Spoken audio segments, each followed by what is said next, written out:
Hola, muy buenas noches, bienvenidos a todos, bienvenidos al webinar Péptidos Antimicrobianos, una alternativa para contrarrestar la tuberculosis resistente a fármacos, impartido por la maestra en ciencias Edith Bernabé Pérez. Ella actualmente realiza el doctorado en biomedicina experimental en el Laboratorio de Diagnóstico Molecular de la Facultad de Medicina y Cirugía de la Universidad Autónoma Benito Juárez de Oaxaca. Su campo de estudio es la producción de bacteriocinas recombinantes y su evaluación sobre aislados clínicos de Mycobacterium tuberculosis resistente a fármacos. Realizó la maestría en ciencias enfocada al área de bioquímica en el Instituto Tecnológico de Oaxaca y es ingeniera química por la misma institución. Sus intereses son el área de la biotecnología y el diseño de sistemas de expresión recombinantes y la purificación de proteínas. Sin más preámbulo, mi nombre es Ashanti Calderón y no olviden que estoy en YouTube como Aminoácida y también pueden dejar sus preguntas para responderse al final de la presentación. Adelante, Edith, por favor. Muy bien, buenas noches a todos. Primeramente, muchas gracias por esta invitación. Bueno, pues como mencionaron, yo actualmente estoy trabajando con péptidos y les traigo pues este panorama amplio y a la vez colapsado en poco tiempo para que podamos comprender un poquito más sobre los péptidos antimicrobianos como una alternativa para contrarrestar la tuberculosis resistente a fármacos. Entonces, comienzo mostrándoles el reporte de la Secretaría de Salud de las 10 principales causas de enfermedades en México en 2020. En este ranking, podemos observar que en primer lugar se encuentran las infecciones respiratorias agudas, las cuales son causadas por diversos tipos de virus, como el virus de la influenza, el actual COVID-19 que pues lo tenemos al día, pero también existen otras bacterias patógenas, como es el caso de Mycobacterium tuberculosis, la cual es causante de la tuberculosis pulmonar. La Organización Mundial de la Salud, en su reporte global de tuberculosis del año 2020, muestra que hubo alrededor de 10 millones de casos nuevos de tuberculosis, 2 millones de personas fallecidas y hasta 1 millón de personas afectadas. Aquí vemos un panorama de cómo está esta pandemia, aunque no es tan común escuchar sobre ella, pero los números nos muestran que está siendo muy actual en los últimos días. Y a pesar de que ha habido si observamos las cifras, en los últimos 15 años ha habido un deceso en el número de mortalidad y morbilidad, pero sin embargo todavía queda mucho trabajo por hacer. Cuando hablamos de tuberculosis, hay que observar también la interacción que hay entre esta enfermedad y los pacientes con VIH, porque son los que causan los que suman el mayor número de muertes, debido a que tienen un sistema inmunológico deprimido. En los últimos meses vemos que en los principales periódicos, tanto nacionales como internacionales, se habla mucho sobre tuberculosis. Y esto es porque la Organización Mundial de la Salud ha reportado que ha habido una caída del 18% de los nuevos casos diagnosticados y ha habido hasta 1.3 millones de víctimas. Entonces, esta enfermedad se está propagando de manera ascendente y cada vez más rápida en los continentes de Asia, África y parte de Sudamérica. México se encuentra en el lugar número 7 por debajo de Brasil y yo soy de Oaxaca, entonces en Oaxaca también hemos tenido un número significativo de casos, 763 casos nuevos al año. Ahora les voy a explicar un poquito más sobre cómo es esta bacteria, esta micobacteria. Bueno, se caracteriza porque tiene en su membrana celular una capa especial de lípidos que está compuesta por arabinogalactanos, peptidoglicanos y fosfolípidos. Entonces, en conjunto, esta le da una característica de resistencia tanto a los antibióticos como a poder ser eliminada por el sistema inmune. También tiene ácidos micólicos, lo que hace que las bacterias puedan unirse y volverse más virulentas. Esta enfermedad puede detectarse a nivel microbiológico mediante tinciones, mediante medios de cultivo y actualmente pues con ayuda de las técnicas moleculares pues mediante PCR. ¿Y cómo nos podemos infectar de Mycobacterium tuberculosis? Bueno, debe haber una persona que tenga la tuberculosis activa que cuando tosa, estornude, hable, beba del mismo vaso, libere el bacilo infectante. Entonces, el bacilo tiene la capacidad de evadir todo el epitelio respiratorio y llegar a los alvéolos pulmonares. En los alvéolos es donde va a comenzar la interacción entre esta bacteria patógena y nuestro sistema inmune. Los primeros en fagocitar a la bacteria son los macrófagos. Sin embargo, esta bacteria, como es muy resistente, comienza a replicarse dentro del macrófago y en vez de morir, pues provoca más y más copias de esta bacteria. Entonces, en conjunto, varios componentes del sistema inmune se unen para poder fagocitarla y crean un granuloma. El granuloma es una estructura que envuelve al bacilo y que lo mantiene constantemente en disminución, o sea, quiere matar al bacilo. Esto pueden ocurrir dos cosas aquí, que el bacilo muera, o que permanezca ahí vivito y que en algún momento cuando nosotros nos enfermemos, nos dé alguna enfermedad que comprometa nuestro sistema inmunológico, pues pueda diseminarse. Entonces, hay 3 tipos de tuberculosis. La tuberculosis primaria, que no tiene síntomas y donde los bacilos pueden morir en esta fase de infección. Y también puede pasar que cuando nos enfermemos, etcétera, pues los bacilos salgan y comiencen a infectar diversas partes del pulmón. Y si esto se complica, si la persona no toma un tratamiento adecuado, entonces se vuelve una tuberculosis progresiva, afectando no solamente a los pulmones, sino también se puede diseminar por la sangre y infectar pulmones, huesos, cerebro. Y por eso es este tipo de tuberculosis es la más virulenta y afecta principalmente pues a las personas con VIH, a los adultos mayores, a los que tienen están tomando quimioterapias, etc. Bueno, entonces, con el paso de los años, hemos visto que han ocurrido 2 cosas.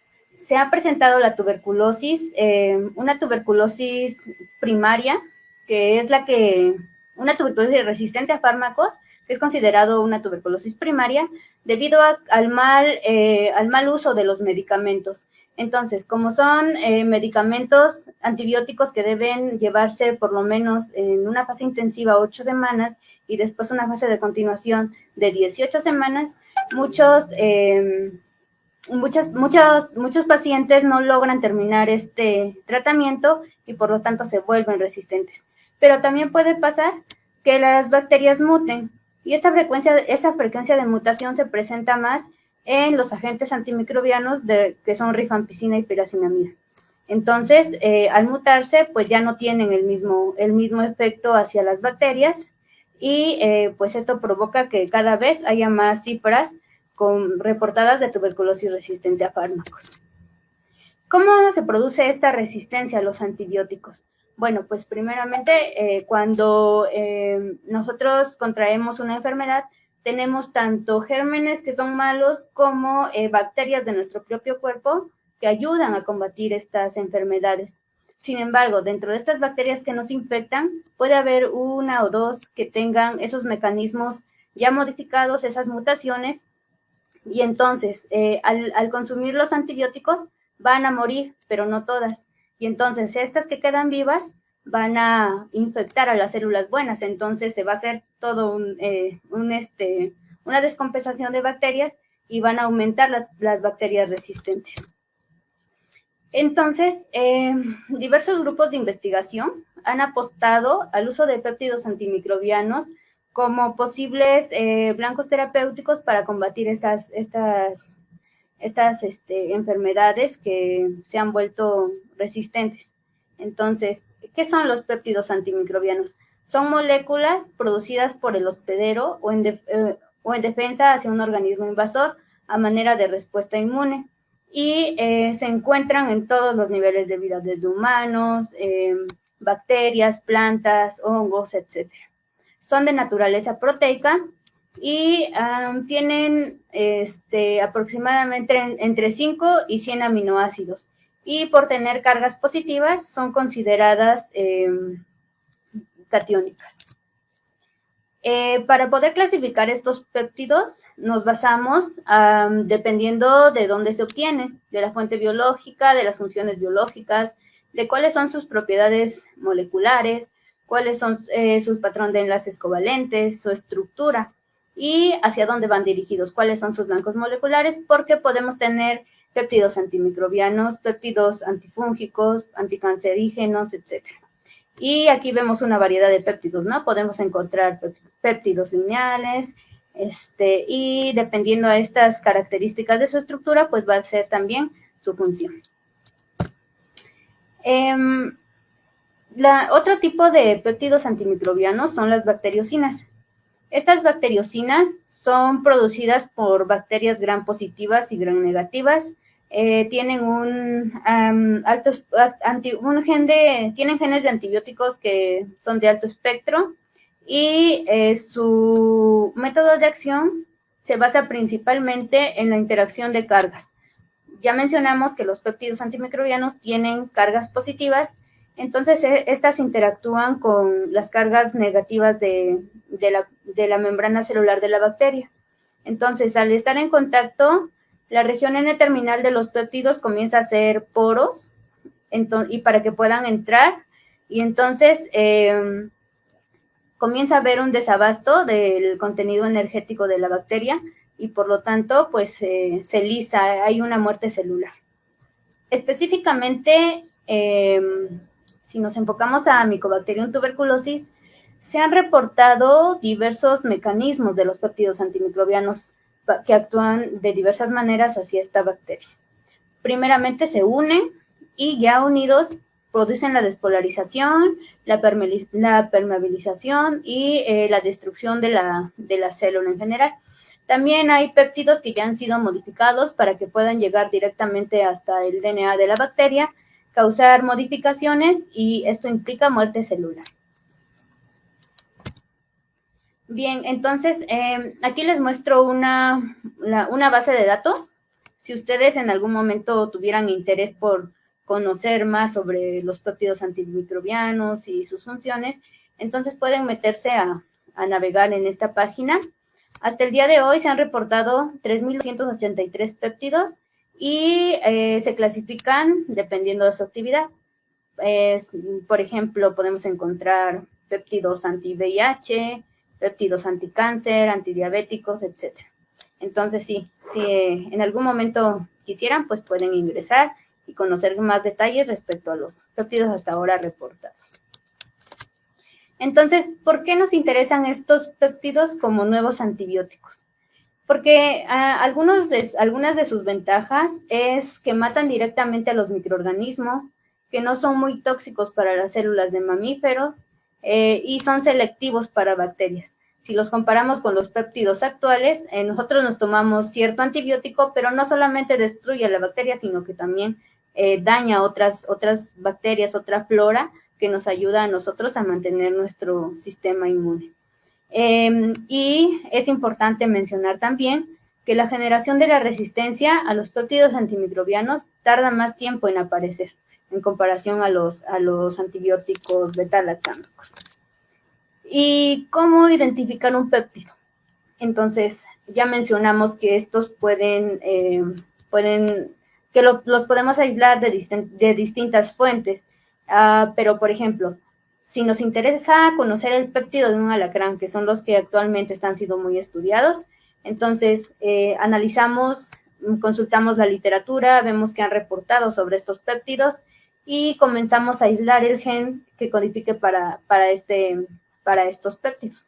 Entonces, buscamos en diversas bases de datos, decidimos cómo va a ser el diseño de los péptidos, si va a ser un péptido sintético, si va a ser un péptido que ya está reportado, y tenemos que evaluar su actividad antimicrobiana. Esto sobre distintas bacterias de interés. Existen técnicas que nos permiten conocer si nuestro péptido sí tiene actividad o no tiene actividad, y sobre todo hacia dónde va dirigido, hacia estreptococos, hacia E. coli, etc. La segunda parte es medir la citotoxicidad,